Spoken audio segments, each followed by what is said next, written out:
जानकी जीवन स्मरण जय जय राम पार्वती पते हर हर महादेव पुंडलीक वरदा हरि विठ्ठल श्री अनंतकोटी ब्रह्मांड नायक राजाधिराज सच्चिदानंद सद्गुरु श्री ब्रह्मचैतन्य महाराज की जय. आपण संत श्री एकनाथ महाराजांनी रचलेला हरिपाठ पाहतोय. कालपर्यंत आपले 18 अभंग बघून झाले. आज आपण महाराजांच्या सेवेमध्ये नाथांच्या हरिपाठातला 19वा अभंग पाहूया. या 19व्या अभंगात नाथ महाराज म्हणतात, परिमळ गेलिया ओस फुल देठी, आयुष्या शेवटी देह तैसा. घडी घडी काळ वाट याची पाहे, अजून किती आहे अवकाश. हाची अनुताप होऊन सावध, काहीतरी बोध करी मना. एकता सोरला खटवांग रायासी, भाग्यदशा कैसी प्राप्त झाली. सापडला हरी तयाला साधनी, एका जनार्दनी हरी बोला. या अभंगामध्ये नाथ महाराज नरदेहाचं अशाश्वतत्व सांगतात.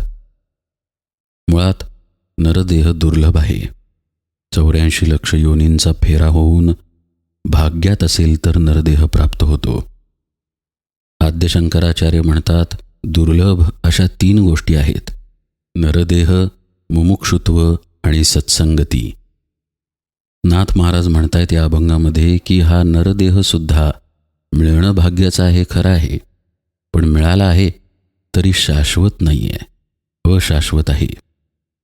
त्यात साधनेची लगबग करणं गरजेचं आहे. मग कधीतरी वेळ मिळाला की परमार्थाला लागू. आत्ताच कुठे घाई आहे, पुष्कळ वेळ आहे, अशा समजात राहण्यात काहीही अर्थ नाही. आपल्याला काहीही कल्पना नाही की शेवटचा क्षण कधी येईल. आमच्याच माहितीमध्ये परवा एक जण निवर्तले. वय 50च्या आसपास होते. फार काही वयस्कर नव्हते. विशेष आजारही नव्हते. कुटुंबाबरोबर हसत खेळत बसलेले होते. बायको आणि मुलगी विनोद चालले होते. सोफ्यावरती बसलेले. हसता हसता त्यांनी मान टाकली. त्याच ठिकाणी त्याच क्षणी ते निवर्तले. मनुष्य जीवन अत्यंत अशाश्वत आणि बेभरवशाचं आहे. पण आपलं तिकडं लक्ष असत नाही. आपण आपल्या आयुष्यामध्ये त्यात चाललेल्या सुखदुःखांमध्ये, भोगांमध्ये इतके अडकलेलो असतो, इतके लिप्त असतो की आपले हे आयुष्य क्षणभंगूर आहे याचं भान आपल्याला असत नाही. नाथ महाराज या अभंगाची सुरुवात करतात, परिमळ गेलिया ओस फुल देठी, आयुष्या शेवटी देह तैसा. एखादं मोगऱ्याचं किंवा प्राजक्ताचं फूल असतं पहा. जोपर्यंत त्याच्यात गंध आहे, ताजेपणा आहे, तोपर्यंत त्याला किंमत. ज्या क्षणी त्यातला गंध निघून जाऊन ते सुकून जातं, त्या क्षणी ते माती आहे. देहाचंही असंच आहे. देहाला तोपर्यंतच किंमत आहे जोपर्यंत त्यामध्ये चैतन्य खेळतंय. मग जोपर्यंत आपण जिवंत आहोत तोपर्यंतच त्या चैतन्याची ओळख करून घ्यायला नको का? तशी ओळख करून घेण्यासाठी तातडी करायला नको का? आपण हे भान ठेवायला नको का की देह अशाश्वत आहे, मरण कुठल्या क्षणी येईल सांगता येत नाही.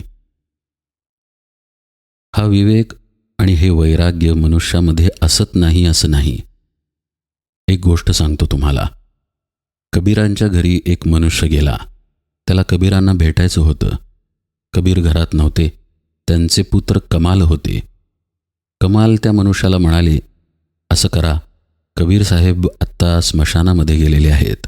इथले जवळचे कुणीतरी निवर्तले म्हणून सगळ्या लोकांबरोबर कबीर साहेबही तिकडे गेले. तो माणूस म्हणाला, मी कबीरांना ओळखू कसं? तर कमाल म्हणाले की ज्यांच्या डोक्यावरती ज्योत तेवलेली दिसेल ते कबीर आहेत. आता हा मनुष्य स्मशानाकडे गेला. स्मशानामध्ये जेवढे लोक जमलेले होते त्या सगळ्यांच्या डोक्यावरती ज्योत तेवत होती. पण अंत्यसंस्कार करून जसजसे लोक स्मशानातून बाहेर येऊ लागले तसतशी प्रत्येकाच्या डोक्यावरची ज्योत विझायला लागली. शेवटी एकच डोकं असं उरलं की ज्याच्यावरची ज्योत तशीच तेवत होती, आणि तेच कबीर साहेब होते. म्हणजे ती ज्योत हे वैराग्याचं प्रतीक होतं. वैराग्य माणसांना आलं नव्हतं असं नाही, कुणीतरी आपल्या जवळचं निवर्तलं की आपल्याला क्षणिक वैराग्य येतं. काय हो, आत्ता होते, आत्ता नाहीत बघा. माणसाच्या आयुष्याचं काही सांगता येत नाही हो, असं सगळीजणं बोलतात. पण जसा काळ पुढे जातो तसं ते वैराग्य विरून जातं. म्हणूनच त्याला स्मशान वैराग्य अशी संज्ञा आहे. कबीर म्हणाले, हा विवेक, हे वैराग्य कायम माझ्याजवळ आहे, म्हणून तुला ती ज्योत डोक्यावर कायम तेवत दिसली. असो, सांगायचा मुद्दा हा की मनुष्याचं जीवन अशाश्वत आहे. त्याचा देह कायम टिकणारा नाही आहे. बरं, तो कधी संपून जाईल, कधी मरण येईल याचीही शाश्वती नाही आहे. याची जाणीव माणसांना नसते असं नाही, ती असते, फक्त त्याकडे आपलं दुर्लक्ष झालेलं आहे. नाथ महाराज आपलं लक्ष त्याकडे वेधतायत. ते म्हणतात, परिमळ गेलिया ओस फुल देठी, असं जे फुलाचं होतं तसंच आपल्या देहाचं आयुष्याच्या शेवटी होतं. त्याला कुणीही विचारत नाही. देहरूपाने जो वावरत होता त्याच्यावर देह समजून प्रेम करणारे सगळे आपतेष्ट म्हणती, उचला उचला धरणी भूमिभार झाला, अशा स्वरूपाची भाषा बोलायला लागतात. का? काही मिनिटांपूर्वी तो जेव्हा जिवंत होता त्यावेळी काय असं होतं? त्यावेळी त्याला स्पर्श केलेला चालत होता, पण आज ते प्रेत झाल्यानंतर त्याला स्पर्श जरी झाला तरी लोक अंघोळ करतात. अशी ही तऱ्हा आहे. असा हा मनुष्याचा देह अशाश्वत आहे. मृत्यू कधी येईल काहीही सांगता येत नाही. हेच पुढे नाथ महाराज म्हणतात, घडी घडी काळ वाट याची पाहे, अजून किती आहे अवकाश. जाणाऱ्या आणि येणाऱ्या प्रत्येक श्वासाबरोबर आपला मृत्यू आपल्याला सोबत करून आहे. तो कुठून पलीकडून, खिडकीतून, दरवाज्यातून, कुठूनही येत नाही. तो कायम आपल्या निकट आहे. फक्त त्याचं भान आपल्याला नाही आहे. ते भान अशासाठी नाही आहे कारण आपण देहभोगांमध्ये गुंतून गेलेलो आहोत. जसं एखादा दारुडा असतो पहा, दारूची नशा चढली की त्याला कशाचंही भान राहत नाही. तो त्यावेळी जगातला सगळ्यात हुशार, जगातला सगळ्यात शूर आणि जगातला सगळ्यात शहाणा माणूस असतो. पण तो फक्त त्याच्यापुरता तसा असतो. जो शुद्धीत आहे त्याला हे दिसून येतं की हा बेशुद्धीत आहे.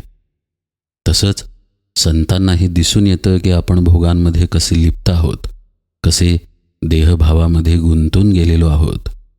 आणि म्हणून ते आपल्याला सावध करतात की जो मृत्यू बाहेरून येतो असं तू समजतोस, तो खरं म्हणजे प्रत्येक क्षणाबरोबर, प्रत्येक श्वासाबरोबर तुझ्याच जवळ आहे. किंबहुना तू प्रत्येक श्वासाला मरतोयस आणि प्रत्येक श्वासाला नव्यानं जन्म घेतोयस. हे होणं ज्या क्षणी थांबेल त्या क्षणी तू प्रेतच आहेस. घडी घडी काळ वाट याची पाहे, अजून किती आहे अवकाश. जणू काळ तुझ्या जवळ राहून वाटच बघतोय की कधी श्वास थांबतात आणि कधी तुझा ग्रास घेतो. नाथ महाराज पुढे म्हणतात, हाची अनुताप होऊ न सावध, काहीतरी बोध करी मना. याचा कुठेतरी विचार व्हायला पाहिजे की आपण किती अशाश्वत आहोत, किती अनित्य अशा देहामध्ये अडकून आहोत. आपल्यापाशी फार वेळ नाही आहे. म्हातारपणी परमार्थ करू, आयुष्य काय आज्ञा धरू, असं समर्थ रामदास विचारतात. काही लोकांमध्ये हा समजच असतो की परमार्थ करणं, देवदेव करणं, प्रवचन कीर्तनाला जाणं, ध्यानधारणा नामस्मरण करणं, अहो हे तर म्हातारपणी करायचं असतं. आत्ता तर कुठं तरुण वय आहे, भोग भोगायचं वय आहे. हा समाजात असलेला सगळ्यात मोठा गैरसमज आहे.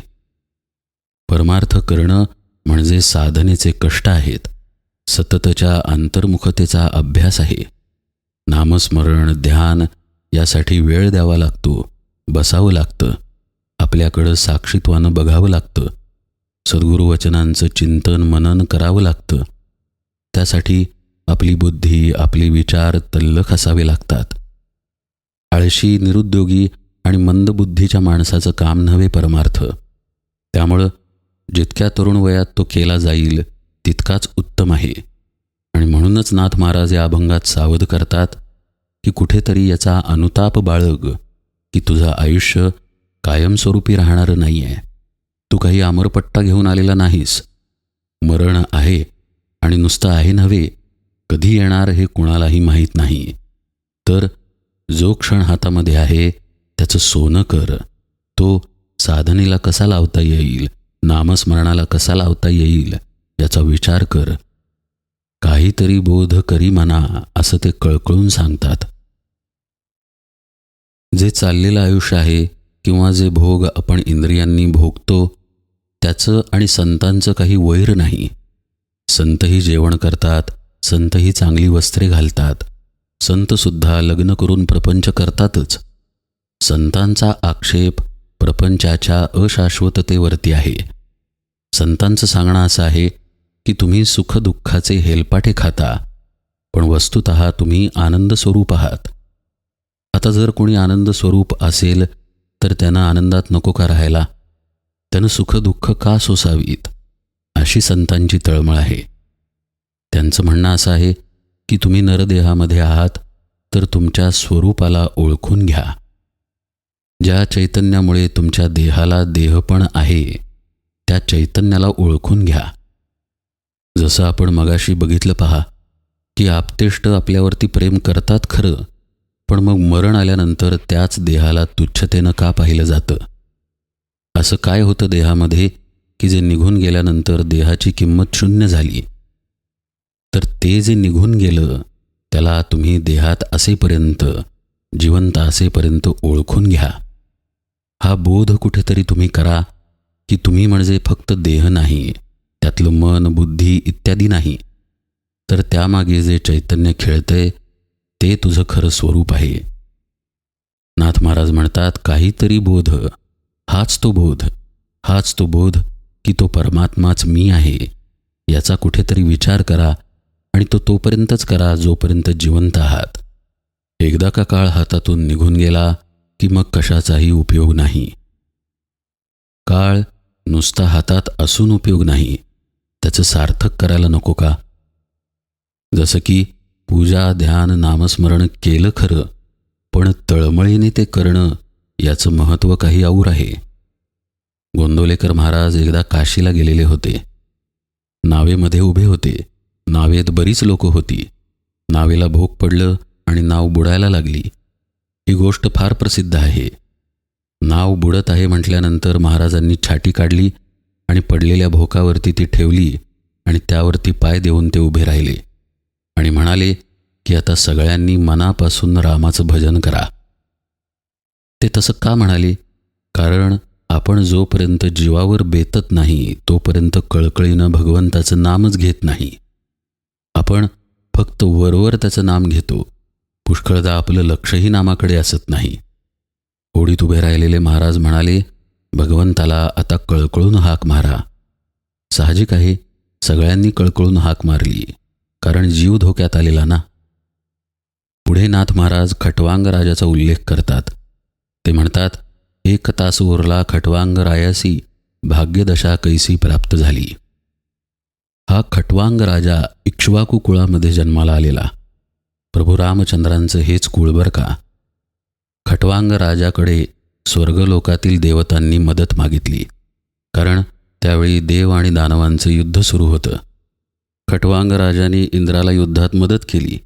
देवता युद्ध जिंकले. खटवांग राजा जेव्हा परत निघाला तेव्हा इंद्र खटवांग राजाला म्हणाला, काहीतरी मागून घे. तेव्हा राजा इंद्राला म्हणाला, काही द्यायचंच असेल तर मला हे सांगा की माझं मरण कधी आहे. इंद्र म्हणाला, 2 घटकांमध्ये तू मरणार आहेस.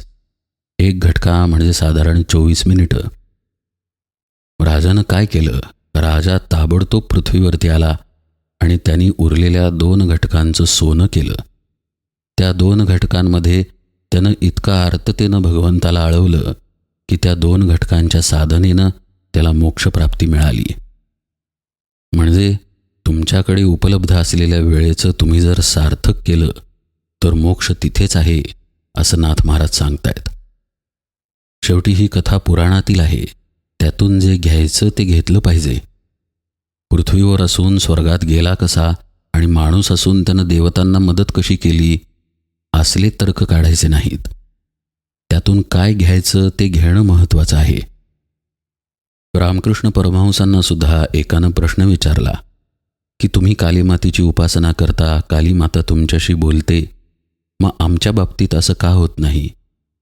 रामकृष्ण म्हणाले, कालीमातेसाठी कधी तू रडला आहेस का? तू फक्त विषयांसाठी रडला आहेस. आपलं नाक दाब आणि पाण्यामध्ये बुडी मार. श्वासासाठी जेव्हा तळमळशील, त्या तळमळीनं भगवंताचं नाम घेशील तर भगवंत समोर येऊन उभा राहील. रामकृष्णांना तळमळच सांगायची होती. रामकृष्णांना हेच सांगायचं होतं की जितकं प्रेम तुम्ही देहावर करता, तितकं किंबहुना त्याहून जास्त भगवंतावर करा, म्हणजे तिथेच भगवंत आहे. हेच नाथ महाराज इथेही सांगतात की त्या खटवांग राजानं जसं सार्थक केलं, तसं तुमच्याकडे असलेल्या काळाचं तुम्ही सार्थक करा. ते म्हणतात, सापडला हरी तयाला साधनी. त्या खटवांग राजाला हरी सापडला का? तर तळमळीनं साधन केलं. आता याशिवाय मला काही गत्यंतर नाही, असा भाव त्यात होता. असो, आपल्या देहाची अशाश्वतता सांगताना नाथ महाराजांची तळमळ दिसते. त्यांनी तळमळीने केलेला उपदेश अंतरंगामध्ये उतरवणं हे तेवढं आपलं काम आहे. कारण प्रत्येक क्षणाला आपला श्वास जेव्हा सुटतोय तेव्हा खरं पाहता मरणच आहे. आपण हा विवेक करणं गरजेचं आहे की हा श्वास भगवंताच्या नामाला कसा लावायचा, कळकळीनं नाम, कळकळीनी साधना कशी करायची. आणि अशी साधना केली तर भगवत प्राप्ती निश्चित आहे. सापडला हरी तयाला साधनी, एका जनार्दनी हरी बोला. इथे या 19व्या अभंगाच्या निरूपणाला विराम देतो. जानकी जीवन स्मरण जय जय राम.